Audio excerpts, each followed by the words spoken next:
In this video, we are going to talk about naming ionic compounds, specifically ionic compounds containing metals with an invariant charge.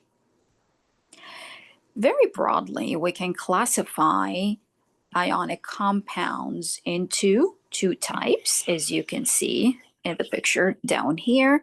And the first type is going to be discussed in the video, which are ionic compounds containing metal ions that the charge do not change.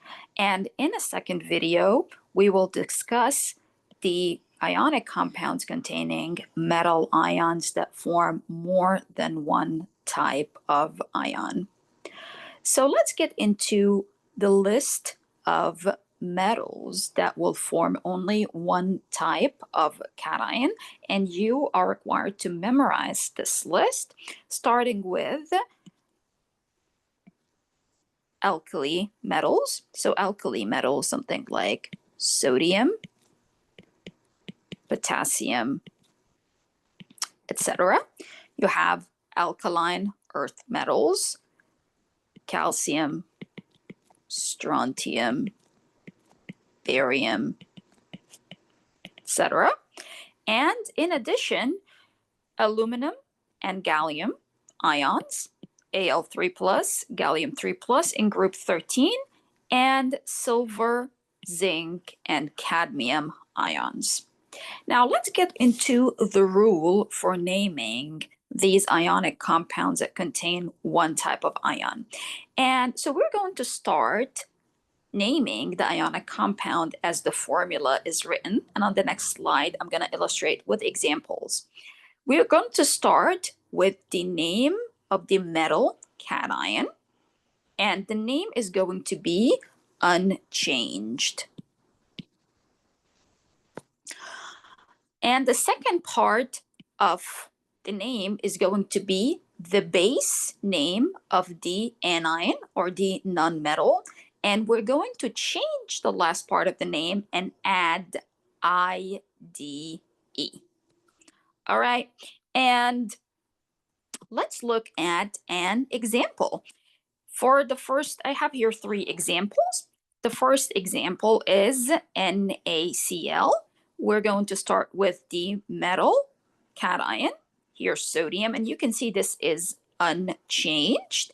And for chlorine, and now it's not chlorine anymore, it's an anion. So instead of writing chlorine, we will change chlorine to chloride. So there is the IDE.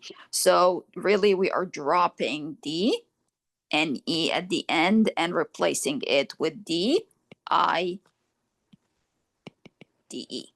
Same thing for magnesium, for Mgi2. For Mgi2, we'll start with the metal cation. Doesn't change, remains magnesium. And for the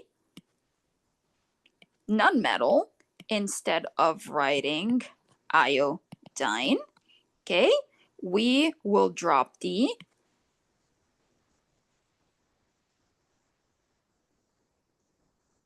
or actually we'll drop the INE and will be iodide. Okay. All right, I think we get the idea right here. Now let's check our understanding. Now let's assign the correct names for these compounds, starting with MgO. So Mg is magnesium metal, so magnesium, okay?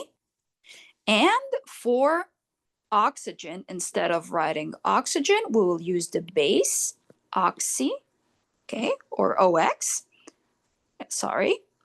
And then I will add IDE as in oxide. Now the same for the second example.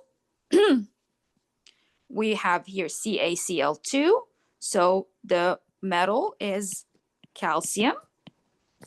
And for chlorine, instead of chlorine, which is the nonmetal, since now it's an anion, we will add chloride. Now I want you to pause your video and try to assign the correct names to these formula units of ionic compound. And meanwhile, you're working on them, I will work on them too. So for the first example, we have here Cs, which is cesium metal, and the nonmetal here is the sulfur, and because it's an anion, it will become sulfide. And the second example, we have here AgBr. Ag is silver, metal ion, and then for the nonmetal, bromine becomes bromide.